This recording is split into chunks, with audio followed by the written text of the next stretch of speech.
Si Ali pelabur, si Bakar penyimpan.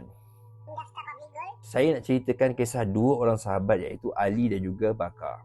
Ali ni dia jenis pelabur emas. Setiap hari dia buka carta harga, tanya kawan, tunggu masa yang terbaik untuk beli.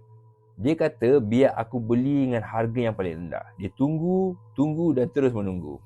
Bakar ni pula dia adalah penyimpan emas. Dia tak kisah harga naik ke harga turun ke, setiap bulan dia simpan 1 gram. Kadang-kadang dia simpan 2 gram bila harga rendah.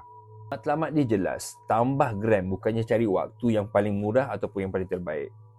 Masa pun berlalu, setahun dah berlalu dah. Ali masih menunggu harga paling rendah yang tak pernah dia jumpa. Bakar pula dah kumpul hampir 20 gram. Dan bila harga naik, yang senyum bukannya Ali tetapi Bakar.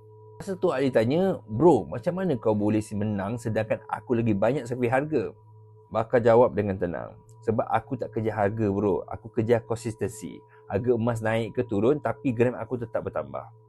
Realiti sebenarnya mudah. Yang untung bukan yang pandai tega harga, tapi yang disiplin simpan tanpa berhenti.